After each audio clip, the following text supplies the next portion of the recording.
My daughter held up a worst father alive sign when I came home from the hospital. So I drained her college fund. I'd been working construction for 15 years, taking every overtime shift and weekend job to give my daughter Haley everything she wanted. Private school, dance lessons, new iPhone every year, shopping trips with her friends. My wife Lisa always said I spoiled her too much, but I couldn't help it. She was my only kid, and I wanted her to have everything I didn't growing up. I'd leave the house at 5 in the morning and get back at 8 at night covered in drywall dust and exhausted, but seeing Haley happy made it worth it. She'd run to the door when she was little, screaming daddy and jumping into my arms. Now at 16, she barely looked up from her phone when I walked in. Lisa said it was just teenage years. I kept telling myself that too. 3 weeks ago, I fell off scaffolding at a job site, 20 feet straight down onto concrete, broke 4 ribs, fractured my shoulder, and got a concussion that had me seeing double for days. The foreman called Lisa from the ambulance and she rushed to the hospital with Haley. While I was getting x-rays, Lisa told me Haley was really worried and crying in the waiting room. That made me feel better even through the pain. I spent 5 days in the hospital, and Haley visited once for 10 minutes and complained the whole time about the smell and how gross hospitals were. Lisa apologized for her, saying Haley was just stressed about me being hurt. When I finally got released, I was excited to go home. The doctor said I needed 2 weeks of rest minimum before even thinking about work. Lisa drove me home carefully, avoiding every pothole. She said Haley had made something special for my homecoming. I figured maybe she'd cooked dinner or decorated the house. When we pulled up, I saw Haley standing in the driveway with her friends Becca and Jill. She was holding a big poster board above her head. In huge black letters it said, "Worst father alive," with an arrow pointing down at her. Her friends were laughing and recording on their phones.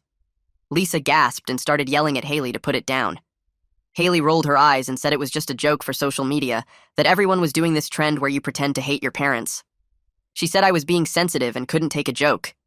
I stood there with my arm in a sling, ribs wrapped, head still pounding, staring at my daughter who thought my pain was content for her friends.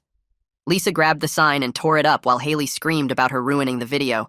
Haley called me dramatic and said if I was a cool dad, I would have played along. Her friends agreed, saying their dads would have thought it was funny. That night, Haley complained about dinner because Lisa made soup instead of ordering pizza. She said I was ruining her weekend by being home because now she couldn't have people over.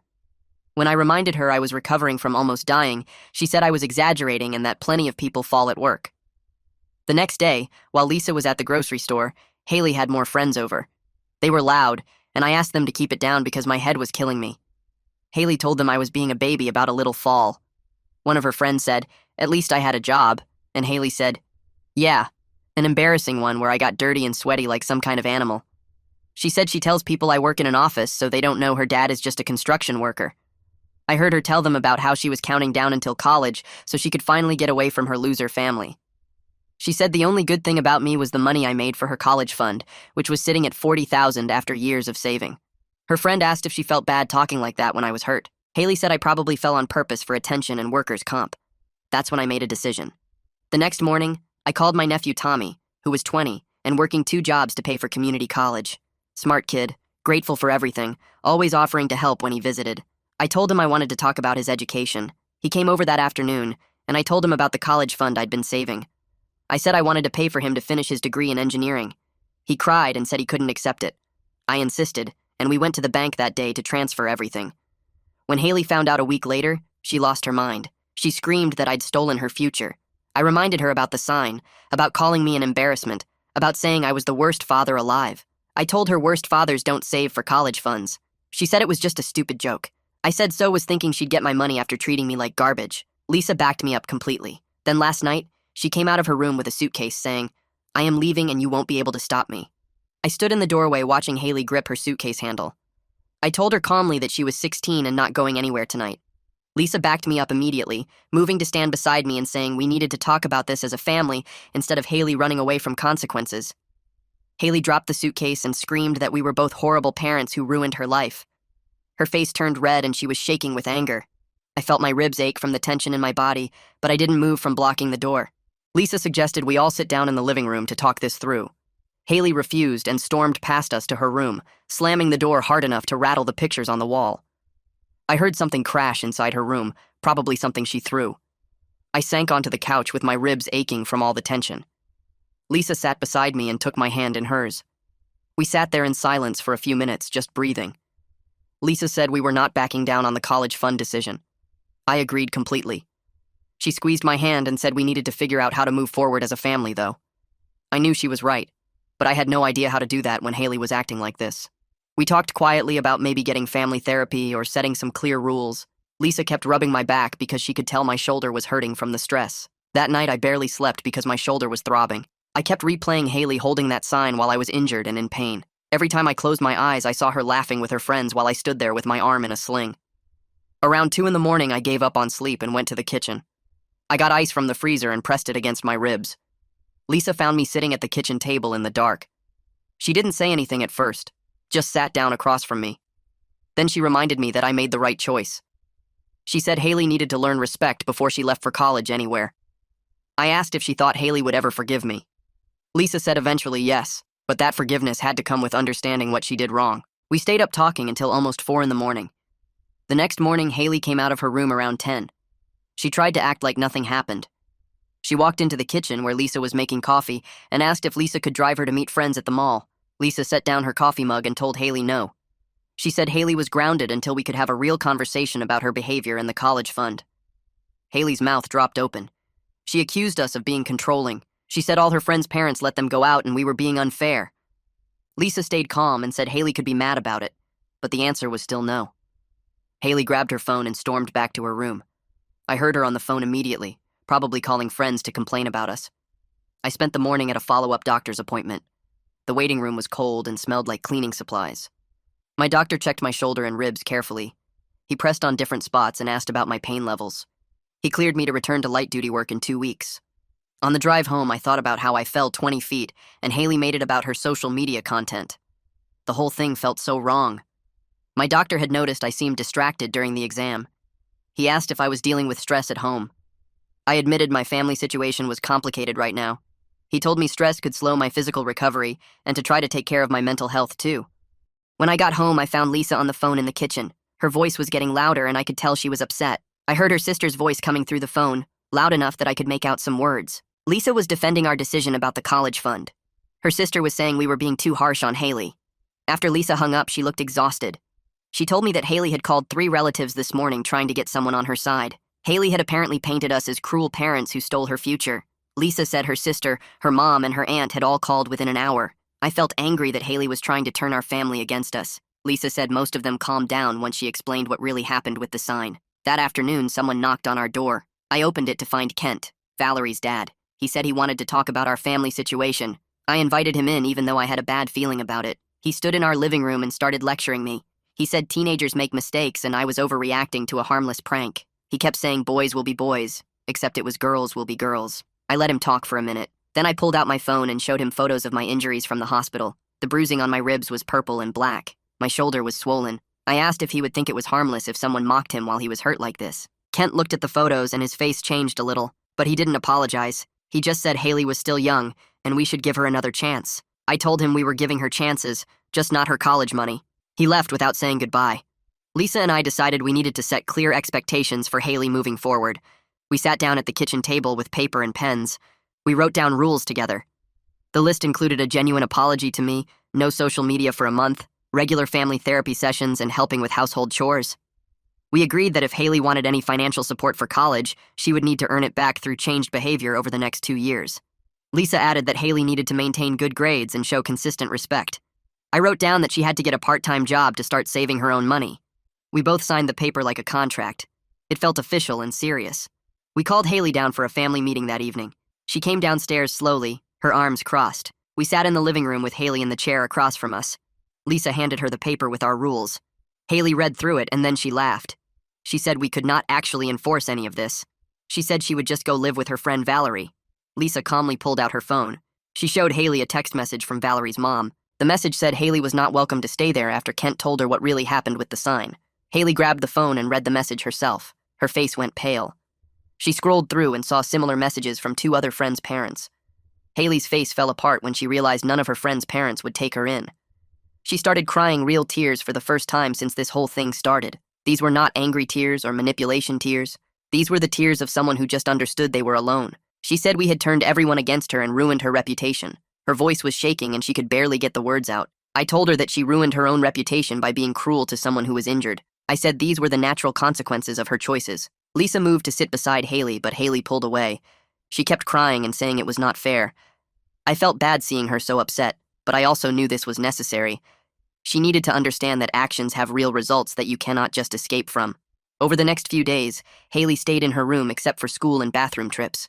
She took her meals upstairs on paper plates and left them by her door for Lisa to collect. I heard her moving around at night, pacing back and forth across the creaky floorboards. Lisa kept checking on her, but Haley barely responded beyond one-word answers. Lisa started worrying out loud that we were pushing Haley away for good, that she would never forgive us. I reminded Lisa that we were not punishing Haley for being a normal teenager. We were holding her responsible for real cruelty towards someone who was hurt and in pain. Lisa nodded, but I could see the worry lines getting deeper around her eyes. On Thursday afternoon, my phone rang while I was icing my shoulder. It was Stuart from the construction crew. He asked how my recovery was going and if I needed anything. Then he mentioned he heard through the neighborhood about what happened with Haley and the college fund. I felt my face get hot because I did not want everyone knowing our business. But Stuart said he wanted me to know the guys at work were on my side. He said his own daughter went through a phase where she treated him like dirt, and he wished he had stood up to her the way I did. His support made me feel less alone in this mess. The next morning, Tommy called while I was making coffee. He sounded excited and told me he registered for spring semester classes. His engineering program advisor looked at his transcript and was really impressed with his grades. Tommy went on about which classes he was taking and how the advisor said he had a bright future. Then his voice got quieter, and he asked if things were any better with Haley. I told him honestly that it was still hard and tense at home. Haley was not speaking to us much, and everyone was walking on eggshells. Tommy said he felt bad about causing problems in our family. I stopped him right there and said he should not feel guilty at all. I told him he earned this chance through his own hard work and being grateful for what people did for him. The money went to someone who deserved it, and that was the whole point. Tommy thanked me again and said he would make me proud. After we hung up, I sat there thinking about how different Tommy and Haley were, even though they were only 4 years apart in age. That afternoon, Lisa got a call from the school counselor. She put it on speaker so I could hear. The counselor said several of Haley's teachers noticed she seemed really distracted and upset in classes. She was not turning in homework and just stared out the window during lessons. The counselor wanted to meet with us to talk about what was going on. Lisa and I agreed to come in the next day. We sat in the counselor's small office with motivational posters on the walls. The counselor was a woman in her 40s with kind eyes and a calm voice. She asked what was happening at home that might be affecting Haley. Lisa and I looked at each other, and then I explained the whole situation. I told her about my fall, the hospital stay, the sign Haley held up, the things she said about me and my decision about the college fund. I tried to be fair and not make Haley sound worse than she was. The counselor listened without interrupting and took notes. When I finished, she said she understood why we made that choice. She suggested we consider family therapy to work through this as a group. She also offered to check in with Haley every week to make sure she was handling the stress okay. We thanked her and agreed that therapy was probably a good idea. 2 weeks after the suitcase incident, my doctor cleared me to go back to work on light duty. I could not climb scaffolding yet, but I could do equipment checks and inventory. My first day back, I showed up at the site and the guys all greeted me. A few asked how I was healing and if I needed help with anything. Nobody brought up the Haley situation directly, but I could tell from the way they looked at me that they knew something big happened. Stuart put me on inventory duty, counting tools and checking safety equipment. It felt good to be doing something useful again instead of sitting at home thinking about family drama. My shoulders started aching around 2 in the afternoon, but I pushed through until quitting time. Being back at work made me feel normal again, like I was still the same person I was before the fall. That evening, Lisa went upstairs to check on Haley. I heard Lisa knock and then the door open. I stayed downstairs, but I could hear their voices through the ceiling. After about 20 minutes, Lisa came back down with red eyes. She said Haley was crying in her room and actually let Lisa sit with her. Haley admitted she did not think I would really take away the college money. She thought parents always forgave their kids no matter what they did. Lisa told Haley that forgiveness does not mean erasing the results of your actions. Real love sometimes means letting people face what they caused.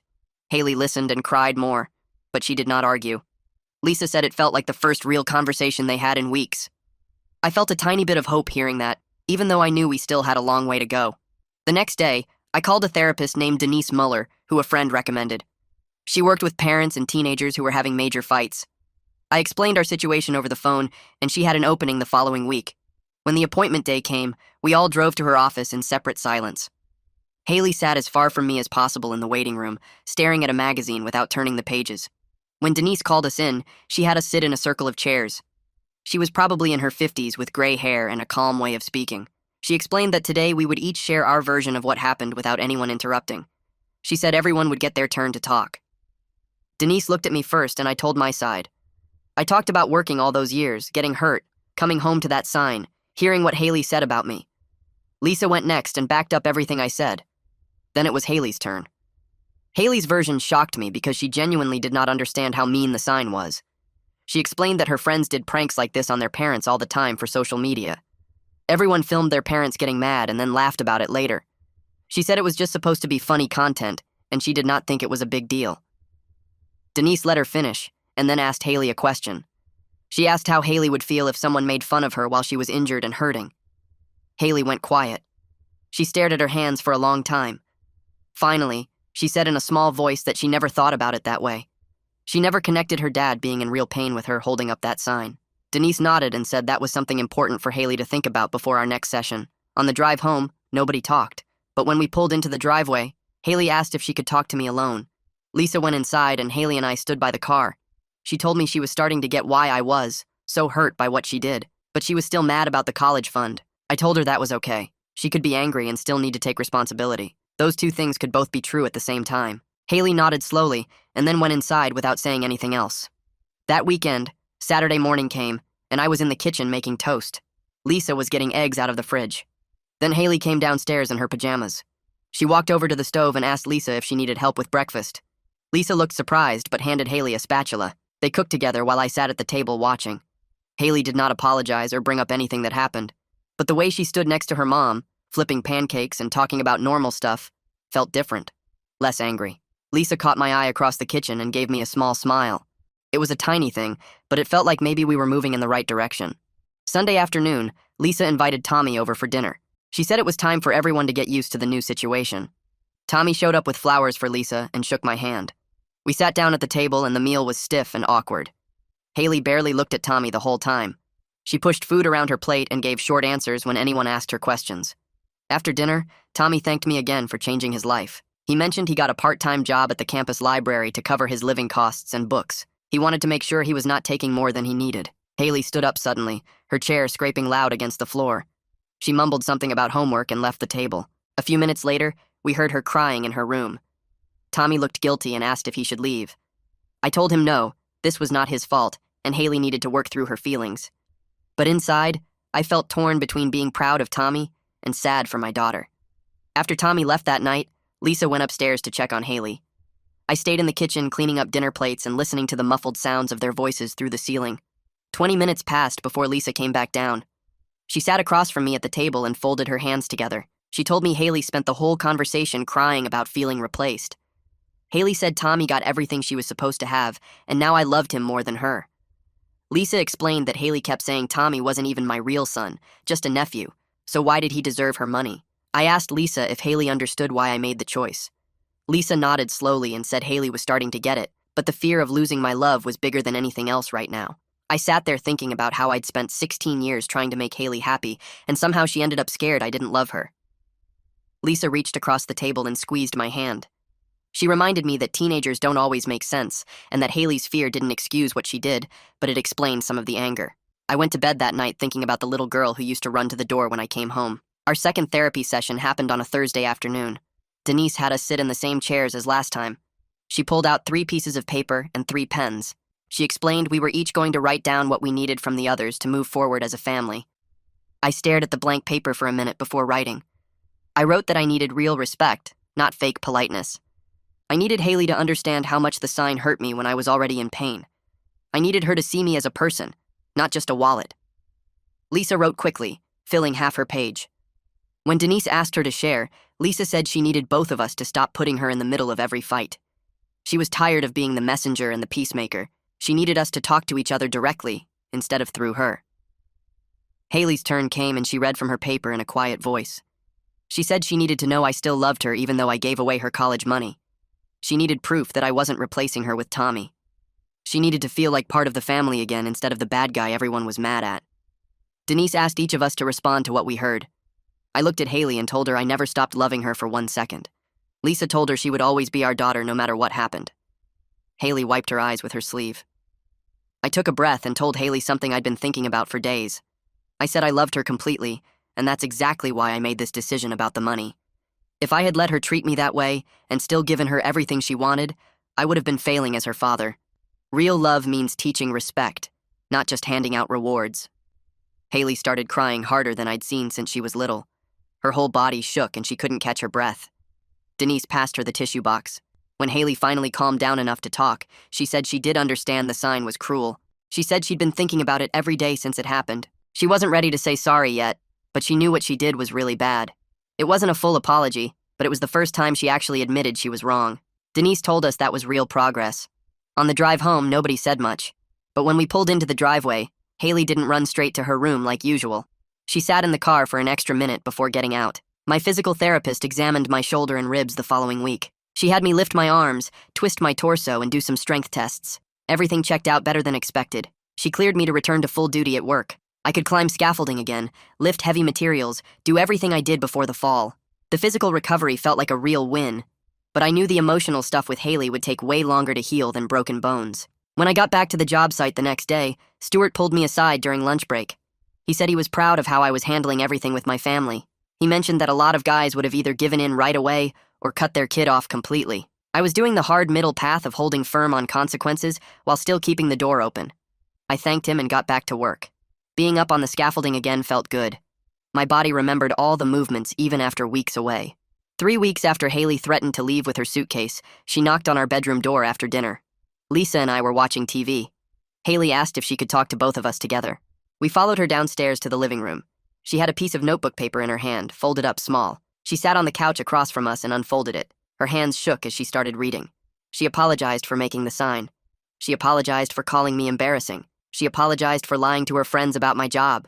She apologized for saying I fell on purpose. Her voice got quieter with each sentence. When she finished reading, she was crying so hard she could barely breathe. The paper fell from her hands onto the floor. Lisa moved to sit next to her. I stayed frozen in my chair for a second, just watching my daughter fall apart. This was what I'd been waiting for. Real understanding of what she'd done. I got up and walked over to the couch.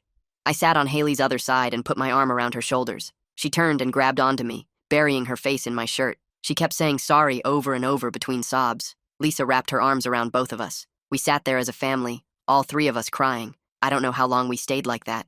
Eventually, Haley pulled back and wiped her face. She asked what happens now with the college fund. I told her the truth. The money was staying with Tommy because that decision was final. But if she kept working on her behavior, kept being respectful, we could talk about ways she might earn some financial support for college. It wouldn't be $40,000, but we wouldn't leave her with nothing if she showed us real change over time. Haley nodded and said that was fair. She looked exhausted from crying. Lisa and I spent the weekend creating a detailed plan. We wrote down exactly what Haley needed to do to earn back some college support from us. She had to maintain respectful behavior at home. She had to keep her grades up. She had to get a part-time job and start saving her own money. She had to keep going to therapy. We decided we'd match whatever she saved from working over the next 2 years. So if she saved $5,000, we'd give her $5,000. It wouldn't be the full amount she lost, but it would help. We sat Haley down Sunday night and showed her the plan. She read through it carefully. Then she looked up and said she felt better having a clear path forward. She said not knowing if she'd ever get any help was scarier than knowing she had to work for it. She asked when she could start looking for a job. Lisa offered to help her search online that week. Haley applied to 3 different places and got hired at a coffee shop near our house. She started working weekends and 2 afternoons after school. Lisa drove her to the first few shifts. When Haley came home after her first Saturday, she collapsed on the couch. She told us her feet hurt and her back ached from standing for 4 hours straight. But she also talked about the other workers and the regular customers she met. She seemed tired but not miserable. The second week, she brought home her first paycheck. She showed us how she was splitting it up between her savings account, gas money for when Lisa drove her, and a little bit for herself. Having her own money changed something in how she talked about things. She mentioned how long it took to earn even a small amount. At our next therapy session, Haley told Denise all about her new job. She described how hard it was to be on her feet for 4 hours, taking orders and making drinks and cleaning up messes. Denise listened, and then asked her a question. She asked Haley to think about her dad's construction work and connect it to her coffee shop experience. Haley went quiet. Then she said she never really thought about how hard my job was every single day. She worked 4 hours and felt destroyed. I worked 10 or 12 hours doing way harder physical labor. For the first time, I saw real understanding on her face. Not just guilt about what she said, but actual awareness of what my life was like. Denise smiled and said that kind of understanding was important. After the session ended, Haley walked next to me to the car instead of ahead like she used to. A month after his first visit, Kent showed up at our door again. I answered, and he stood there looking uncomfortable. He said he needed to apologize for lecturing me about parenting. Valerie had told him more details about what Haley actually said about me, not just the sign. He realized the disrespect went way deeper than he understood before. He said if his daughter talked about him that way, he'd have done the same thing I did. I accepted his apology and invited him in for coffee. We sat at the kitchen table and I told him Haley was making real progress. She had a job now, was doing better in the school, and actually seemed to understand why I was so hurt. Kent looked relieved. He said Valerie felt terrible about recording that video. I told him teenagers make mistakes and Valerie was still welcome at our house. We talked for another 20 minutes about how hard it was to raise kids these days. When he left, he shook my hand and said he respected how I handled everything. A few days later, Haley knocked on my bedroom door while I was getting ready for work. She asked if we could invite Tommy over for dinner sometime soon because she wanted to apologize to him properly. Lisa overheard from the hallway and said that sounded like a good idea. We settled on Friday night, and I texted Tommy to invite him. He replied right away saying he'd love to come. When Friday arrived, Haley helped Lisa cook dinner instead of hiding in her room like she used to. She set the table without being asked and even put out the nice plates we usually saved for holidays. Tommy showed up at 6 with a bottle of soda and a smile on his face. We all sat down together, and the first few minutes were awkward with everyone passing dishes and not saying much. Then Haley cleared her throat and looked at Tommy across the table. She told him she was sorry for being rude when he first came over and for making everything so uncomfortable. She said she was glad the money was helping him and that she understood now why I made the choice I did. Tommy set down his fork and told her he appreciated that, and he knew this was a hard situation for everyone. He said he didn't want to cause problems in our family, and he was grateful for the opportunity. Haley asked him about engineering school, and his whole face lit up as he described his classes and professors. He talked about thermodynamics and calculus and design projects, and Haley actually seemed interested instead of jealous. She asked how he managed working and going to the school at the same time. Tommy explained his schedule at the campus library and how he studied between shifts. The conversation flowed easier after that, with all of us talking about college and what different programs were like. After dinner, Haley and Tommy did the dishes together while Lisa and I sat in the living room. We could hear them laughing about something in the kitchen, and Lisa squeezed my hand. The next week, I was doing dishes after breakfast when my shoulder seized up hard. I dropped the plate I was washing back into the sink and grabbed my shoulder with my other hand. The pain shot down my arm and into my back. Haley walked into the kitchen and saw me standing there with my jaw clenched. She asked what was wrong, and I told her my shoulder was acting up again. Without saying anything else, she gently moved me aside and took over the dishes. I tried to protest, but she waved me off and told me to go sit down. I went to the couch and tried to stretch my shoulder, but the pain wouldn't ease up.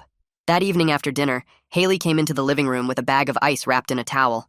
She handed it to me and told me to put it on my shoulder for 20 minutes. I thanked her, and she just nodded and went back to her homework at the kitchen table. These small things she was doing, taking over tasks when I was hurting and thinking about my comfort, meant more than any big apology speech. They showed she was actually paying attention to how I was doing instead of just thinking about herself. Lisa's phone rang the next afternoon while we were watching TV. She looked at the screen and told me it was her sister calling back. She answered and walked into the bedroom for privacy. I could hear her voice through the door but couldn't make out the words. When she came back 20 minutes later, she looked surprised in a good way. She told me her sister apologized for judging how we handled things with Haley without knowing all the details. Apparently her own teenage son had been acting entitled and disrespectful lately, and watching what we went through made her rethink her approach with him. Lisa said they had a real conversation about how hard it is to raise teenagers these days and how easy it is to make excuses for bad behavior. Her sister admitted she'd been doing that with her son, and it wasn't helping him. Lisa seemed relieved to have her sister's support instead of criticism. 2 days later, the school counselor called and asked if we could come in for a meeting. My stomach dropped because I thought Haley was in trouble again. But when we sat down in her office, the counselor smiled and told us Haley's grades had improved across all her classes. Her teachers reported she seemed more focused and engaged instead of distracted by her phone. The counselor said Haley had been talking to her about college plans and seemed genuinely interested in her future. She mentioned that Haley had started researching schools with good financial aid programs and scholarships. Lisa and I looked at each other, both of us surprised and proud. The counselor said she'd never seen such a turnaround in a student before, and whatever we were doing at home was clearly working. On the drive back, Lisa said she couldn't believe this was the same girl who held up that sign 2 months ago. 4 weeks into her coffee shop job, Haley came home on a Saturday afternoon and asked if we could talk about money. She sat down at the kitchen table with her paycheck and a notebook where she'd written everything out. She showed us how she was splitting her earnings between her savings account for college, gas money to pay Lisa back for driving her to work, and a small amount for personal spending. She'd saved $200 so far toward college. I knew it was tiny compared to the $40,000 that used to be in her fund, but watching her carefully divide up her paycheck and explain her budget made me proud. She talked about how long it took to earn even a small amount and how she understood now why I worked so much overtime. I told her I was proud of her for taking responsibility and working hard. She smiled and said she was proud of herself too. At our next therapy session, Denise asked us each to talk about what we'd learned from this whole crisis. Lisa went first and said she learned to stop making excuses for bad behavior, even when it's her own daughter. She said she used to think protecting Haley from consequences was part of being a good mom, but now she understood that real love means letting your kids face the results of their choices. I said I learned that love sometimes means disappointing your kids for their own good, and that giving Haley everything she wanted actually hurt her instead of helping her. Haley took a deep breath and said she learned that actions have real consequences and that she took her family for granted. She said she thought her parents would always forgive her no matter what she did, and she never considered how her words and actions affected other people. Denise nodded and said those were important lessons for all of us. She asked Haley how it felt to be working and saving money now. Haley said it was hard, but also good because she felt like she was building something instead of just waiting for things to be handed to her. That evening at home, Haley asked if she could see the photos from my accident and hospital stay. She said she needed to really understand what she mocked with that sign. I pulled up the pictures on my phone, the ones Lisa took in the hospital. There were photos of my injuries, the x-rays showing my broken ribs and fractured shoulder, pictures of me in the hospital bed with tubes and monitors. Haley looked at each one carefully, zooming in and studying them. Her face got paler as she scrolled through. When she finished, she handed my phone back and said she felt sick thinking about holding that sign while I looked like this. She said seeing the actual damage made it real in a way it hadn't been before. I believed her remorse was genuine now because I could see it in how she couldn't meet my eyes and how her hands were shaking. The following week, my construction crew threw a small celebration for my full recovery and returned to regular work. Stuart organized it during our lunch break, bringing in sandwiches and a cake. I invited Lisa and Haley to stop by the site, and they showed up around noon. Haley had never been to one of my job sites before. She looked around at the scaffolding and equipment and the half-built structure we were working on. Stuart came over and introduced himself to Haley. He told her I was one of the hardest workers he'd ever supervised and that the whole crew respected me. He said I never complained and always volunteered for the tough jobs. I saw something change in Haley's face as Stuart talked. Instead of the embarrassment she used to feel about my job, I saw pride. She asked Stuart questions about what we were building and how long projects usually took. My coworkers were friendly and welcoming, and Haley seemed to relax around them. On the drive home, she said she understood now why I was always so tired and sore. That night, Haley came downstairs and told us she'd deleted all her social media accounts. Lisa and I looked at each other, surprised because we hadn't asked her to do that. Haley explained she was tired of performing for people online and trying to get likes and views. She said the whole sign incident started because she wanted to do a trending video, and she was done chasing that kind of attention. She wanted to focus on real relationships with actual people, instead of followers who didn't really know her. Lisa asked if she was sure, and Haley nodded. She said social media made her feel like she had to be mean or dramatic to get noticed, and she didn't want to be that person anymore. A few days later, Tommy called my phone in the evening. He sounded excited and told me he made the dean's list his first semester. He also received a small scholarship for academic achievement that would help cover books next semester. I congratulated him and said I was proud of how hard he was working. When I told Haley the news, I expected her to feel jealous or upset. Instead, she smiled and said that was great for him.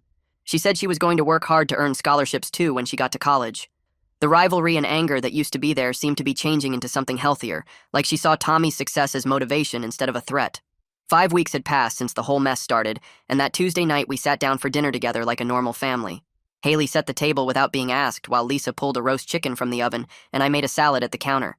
We filled our plates and started eating, and Haley launched into this story about a customer at the coffee shop who ordered the most complicated drink she'd ever heard.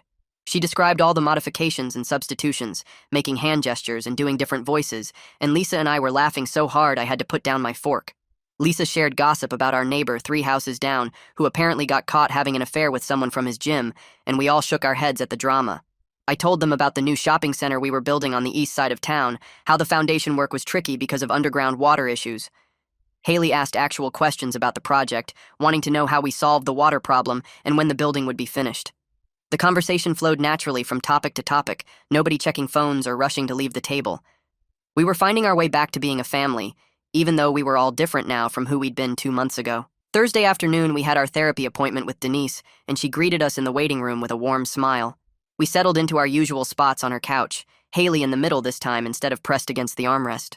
Denise looked over her notes and said she was really impressed with how far we'd come in just 5 weeks of weekly sessions. She suggested we could move to monthly appointments instead, since we'd built such strong communication tools. Denise reminded us that healing wasn't going to be a straight line, that we'd have setbacks and hard days, but we knew how to talk through problems now. Haley surprised both Lisa and me by asking if we could keep the monthly sessions because she found it helpful having a neutral space to discuss things. Denise smiled and said that was exactly the kind of insight that showed real growth. The following Saturday, I took Haley to visit the community college about 20 minutes from our house. We parked in the visitor lot and walked around campus, checking out the different buildings and reading the signs. Haley had researched their business program online and wanted to see the classrooms and meet with an advisor. The advisor was a friendly woman who showed us the facilities and explained how their 2-year program worked. Haley's eyes lit up when the advisor mentioned partnerships with 4-year universities for easy transfers after getting an associate degree. We picked up brochures and course catalogs, and Haley asked smart questions about financial aid options and class sizes. On the drive home, she was quiet for a while, looking through the papers we'd collected. Then she turned to me and said thanks for not giving up on her even when she was being awful. I reached over and squeezed her hand, telling her I never stopped believing she could turn things around. That evening, Lisa and I went out for our wedding anniversary dinner at a nice Italian place downtown. We got dressed up and left Haley at home with instructions to order pizza and not have anyone over. Sitting across from Lisa at a candlelit table, I realized we were talking about regular things for the first time in weeks. We discussed vacation ideas for next summer, whether we should repaint the living room and how Lisa's job was going. Then we acknowledged how much stronger our marriage felt after facing this crisis together as a united front.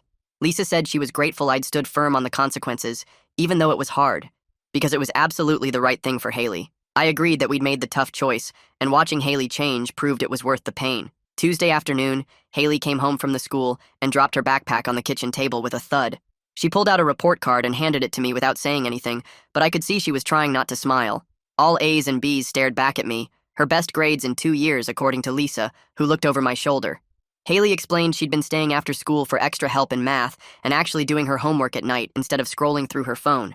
I told her I was really proud of her effort and improvement.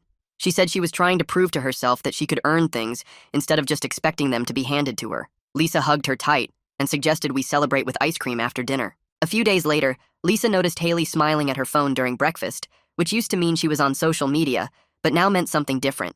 Lisa asked what was making her so happy, and Haley showed us a text conversation with Tommy. They'd been messaging occasionally, and she was asking him for advice about college applications and studying techniques. Tommy was being patient with all her questions and really encouraging about her progress. Lisa caught my eye across the table and said quietly that maybe something good came from this painful situation after all. Watching Haley and Tommy build a relationship felt like proof that people could grow past hurt and find connection.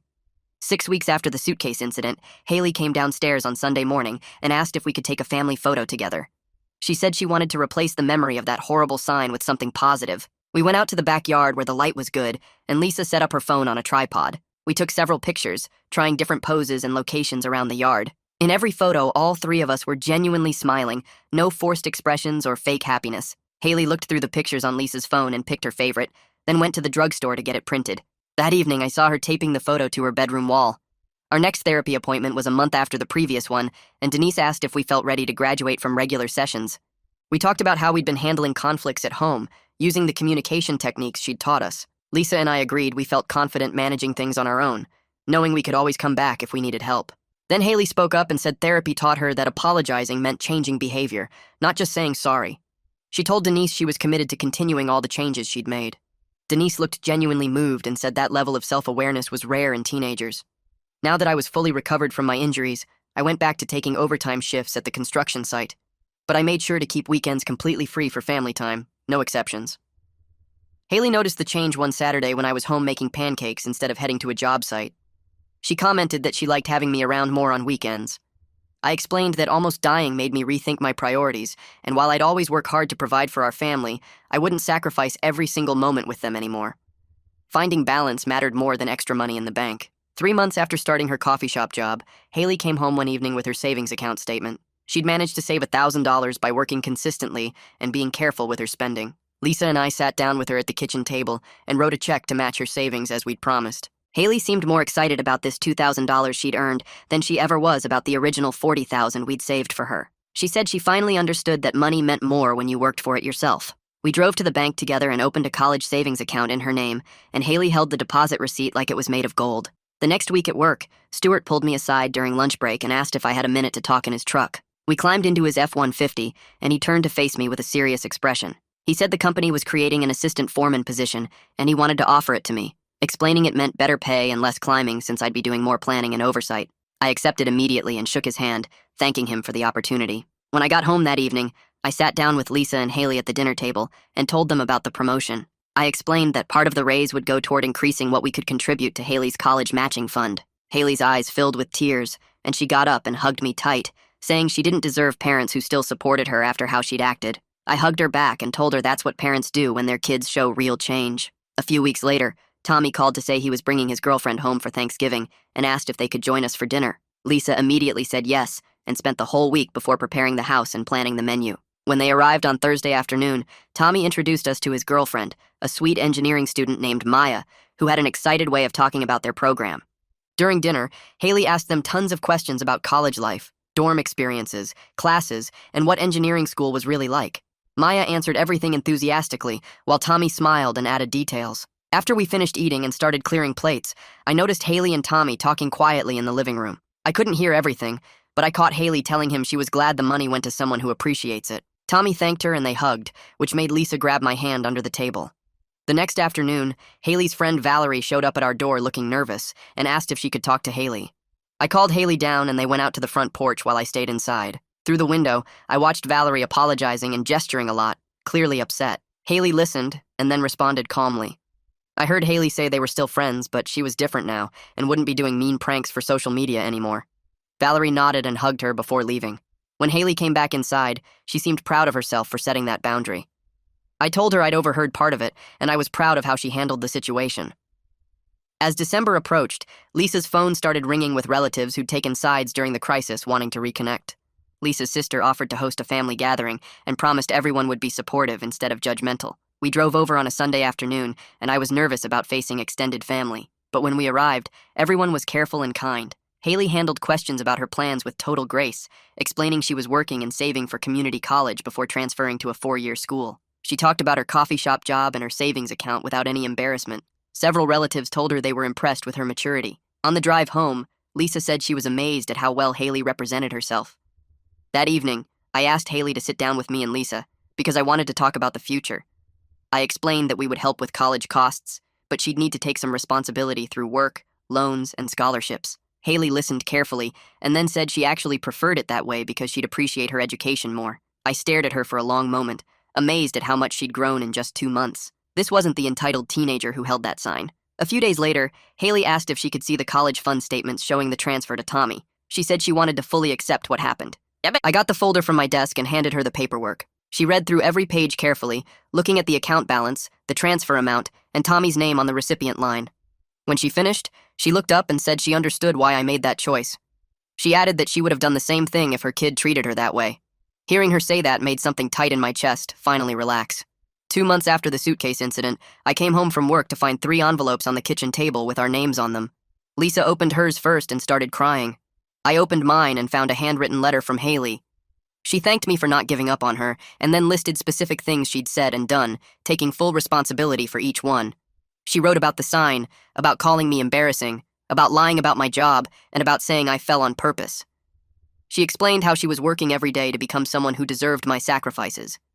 Reading her words made tears run down my face because I could see my daughter becoming a genuinely good person. The following Saturday, Lisa suggested we volunteer together at a local charity that helps families in need. We spent the morning working at their food bank, sorting donations and helping families pick up food. Haley worked alongside a single mom with 3 kids who told us about working 2 jobs and still struggling to pay rent. Another family explained how the dad worked construction like me, but got hurt and lost his job.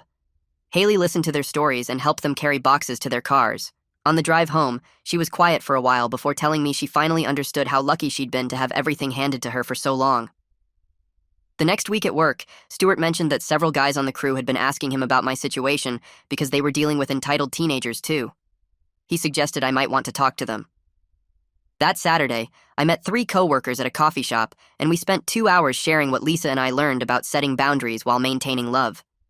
They asked specific questions about therapy, consequences, and how we stayed united as parents. It felt good knowing our family's struggle might help other families avoid similar pain. A few days later, my phone rang while I was making dinner, and Tommy's name showed on the screen. When I answered, he was so excited he could barely get the words out. He'd been awarded a major scholarship for his sophomore year that would cover most of his tuition. His voice cracked as he thanked me again for giving him the chance to prove himself. I told him he earned every bit of his success through his own hard work. I said watching him thrive had been one of the best parts of this whole difficult situation.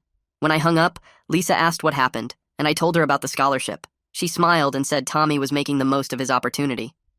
Haley overheard from the living room and called out congratulations to Tommy. That night, lying in bed, I thought about how far we'd all come and how much further we still had to go. A few weeks later, Haley spread college application materials across the kitchen table and worked on them every night after her shift at the coffee shop. She printed out information from 3 community colleges and 2 four-year schools that offered strong financial aid packages. I watched her type her essays on her laptop, pausing to think and then typing again with focus I hadn't seen from her in years. She asked me one evening if I would read what she'd written, and I sat down beside her while she pulled up the document. The essay talked about learning accountability the hard way and understanding the real value of hard work. She wrote honestly about her mistakes and how working for her own college money taught her lessons she never learned when everything was handed to her. She described the moment she realized her parents weren't being cruel. They were saving her from becoming someone terrible. Reading her words made my throat tight because I could see genuine growth in every sentence, not just someone writing what colleges wanted to hear. I told her any school would be lucky to have a student who learned these lessons, and she smiled at me with real gratitude instead of the fake politeness she used to use. Over the next month, our family found a rhythm that felt completely different from before the crisis. Haley started doing dishes without being asked and picked up groceries on her way home from work. She talked to us with actual respect instead of the eye-rolling and sighs that used to fill every conversation. Her room stayed clean, and she made her own breakfast before school. She still had normal teenage moments where she got annoyed or wanted to sleep in, but the mean entitlement that used to poison everything was gone. Lisa and I talked about it one night after Haley went to bed, and we both agreed that as painful as everything was, it probably saved our family from something much worse down the road. If Haley had gone to college with that attitude, she would have failed out or become an adult nobody wanted to be around. On a regular Tuesday in early December, I came home from work covered in sawdust from cutting boards all day. I walked in expecting to find Lisa cooking dinner like usual, but instead, Haley was at the stove stirring something in a pot. She'd made my favorite meal, pot roast with potatoes and carrots, and set the table with actual napkins and everything arranged nicely. We sat down together, and Haley told us about a difficult customer at work who complained about everything, and then she asked me about my day, and actually listened when I described the deck we were building. She wanted to know details about the construction, and seemed genuinely interested instead of just being polite. These simple moments of normal family connection felt more valuable now than they ever did before, like we'd almost lost something precious and got it back just in time. That night I lay in bed with Lisa sleeping beside me and Haley safe in her room down the hall, and I thought about everything that happened in just 2 months. My ribs and shoulder had healed completely from the fall, but more importantly, my family had healed from wounds that went much deeper than broken bones. Haley was becoming someone I felt genuinely proud of, not just because she was my daughter, but because of the person she was choosing to be through her own effort. The $40,000 was gone, and Tommy was using it to build a good future, but we gained something worth more than any amount of money. We had a family built on real respect, honest communication, and love that included holding each other accountable when it mattered. I fell asleep feeling truly hopeful about our future together, knowing we'd all grown from this crisis in ways that would last.